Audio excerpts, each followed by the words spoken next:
ఎన్ని శ్రమలమ్మా!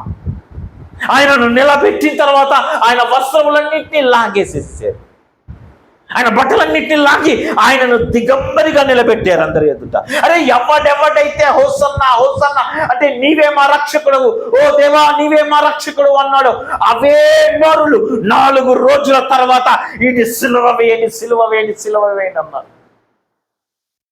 అవే నోరులు ఆయనను అప్పగించేసేసారు రోమీయులకు. ఆయన అప్పగింపబడ్డాడు. వదకు తేబడిన గొర్రె పిల్ల వలె ఆయన ఆ రోజున ఆ పిలాతు దగ్గర తల వంచుకొని నించున్నాడు. ఆయన వస్త్రాలన్నిటినీ లాగేసేస్తే ఆయన ఇలా మౌనంగా నించుండిపోయాడు. గొర్రె బొచ్చు కత్తిరించి వాడి దగ్గర గొర్రె ఎట్లా మౌనంగా ఉంటుందో అలాగ మౌనంగా ఉండిపోయాడు. ఆయన బట్టలన్నీ తీసేశారు, ఆయన దిగంబరిగా చేసేసారు. ఆయన దిగంబరిగా చేసి ఆయన తీసుకొని వచ్చి ఆయన కట్టేసి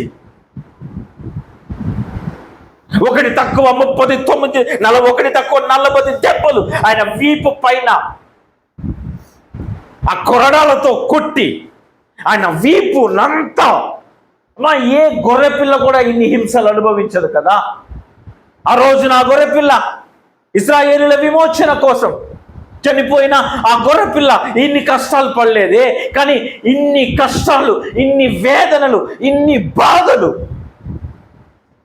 అంటే నువ్వు చేసిన ప్రతి పాపానికి, నువ్వు చేసిన ప్రతి అతిక్రమానికి, నువ్వు ఆడిన ప్రతి అబద్ధానికి, నువ్వు చేసిన ప్రతి యథవ పనికి ఆయన దెబ్బలు తిన్నాడు.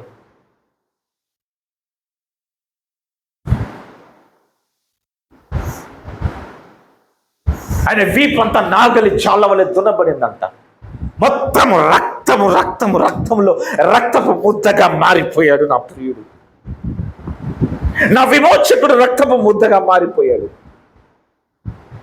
10,000 మందిలో గుర్తింపదగిన వాడిని అసలు ఈ రోజున చూస్తా ఉంటే, ఆ రోజున తల్లి కడుపులో నుండి బయటకు వచ్చినప్పుడు ఆ రక్తపు మడుగులో పిల్లోడు ఎట్టా బయటకు వస్తాడో అట్టాగా యేసయ్య అట్టాగా మారిపోయాడు. యేసయ్య ఆ రక్తముతో తడిసిపోయాడు. మొత్తం రక్తమే, నన్నెత్తి మొదలుకొని అది పాదము వరకు మొత్తము రక్తంతో నిండిపోయింది ఆయన శరీరం అంతా.